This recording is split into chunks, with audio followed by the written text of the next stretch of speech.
Hello everyone.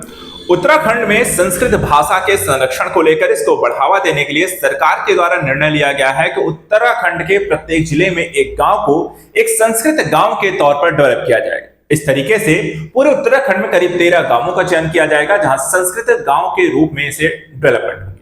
आज हम यहाँ पर इस वीडियो के माध्यम से इन्हीं के बारे में समझने का प्रयास करेंगे। आखिर संस्कृत भाषा की इसकी महत्ता क्या है, इसको बढ़ावा देने के लिए उत्तराखंड सरकार के द्वारा ये जो प्रयास किया जा रहा है इसके लाभ क्या होंगे और ये किस तरीके की यहाँ पे परियोजना है। सबसे पहले यहाँ पर अगर हम देखें उत्तराखंड सरकार के द्वारा जो निर्णय यहाँ पे लिया गया है, देखिए न्यूज में यहाँ पे लगातार बना रहा है। उत्तराखंड सरकार ने राज्य की दूसरी भाषा जो संस्कृत है के संरक्षण को और संवर्धन के लिए यहाँ पे 13 जिलों के प्रत्येक जिले में से एक गांव को आदर्श संस्कृत गांव के रूप में डेवलप करने का यहाँ पे ये निर्णय लिया, यानी कि टोटल जो 13 जिले हैं हर जिले में से किसी एक गांव को संस्कृत गांव के तौर पर डेवलप किया जाएगा। सरकार संस्कृत को बढ़ावा देने का काम करेगी। इसके माध्यम से देखा जाए तो राज्य के जो शिक्षा मंत्री हैं उन्होंने संस्कृत को देववाणी यानी कि देवताओं की भाषा बताते हुए कहा है कि संस्कृत का संरक्षण और संवर्धन सरकार की सर्वोच्च प्राथमिकता है और इसके लिए यहाँ पे सरकार ये उपाय या इस तरह के कदम यहाँ पे उठाने जा रही है। आदर्श जो संस्कृत गांव होंगे इसके माध्यम से जो नई पीढ़ी यहाँ पर आने वाली है उसको संस्कृत के माध्यम से जो भारतीय दर्शन है और ज्ञान की परंपराओं से यहाँ पे जोड़ने का काम भी किया जाएगा। इसके अलावा दैनिक जीवन में संस्कृत भाषा के उपयोग को भी इसके माध्यम से बढ़ावा देने का काम होगा, यानी कि सरकार जो है ग्रामीणों को दैनिक जीवन में संस्कृत में बातचीत करने का प्रशिक्षण देने के लिए विशेष प्रशिक्षकों की भी नियुक्ति करेगी। यानी कि दैनिक जिस तरीके से हम बोलचाल की भाषा में हिंदी का प्रयोग करते हैं, अन्य भाषाओं का प्रयोग करते हैं, वैसे ही संस्कृत भाषा में भी हम चीजों को यहाँ पर बोलचाल की भाषा के तौर पर इसका प्रयोग करें। ग्रामीणों को धार्मिक अनुष्ठानों के दौरान वेदों, पुराणों और उपनिषदों के श्लोकों को सुनाने के लिए यहाँ पर प्रोत्साहित किया जाएगा। इसके अलावा महिलाओं और बच्चों को त्योहारों और समारोहों के दौरान संस्कृत में धार्मिक गीत गाने के लिए प्रेरित किया जाएगा, जिससे संस्कृत भाषा को हर एक अवसर पर यहाँ पे प्राथमिकता मिल सके, उसका उपयोग को बढ़ावा दिया जा सके। इसके अलावा अनुसूचित जाति अनुसूचित जनजाति के बच्चों को संस्कृत पढ़ने के प्रोत्साहित किया जाएगा, जिसका उद्देश्य भारत के विभिन्न वर्गों के बीच सद्भाव को बढ़ावा देना है।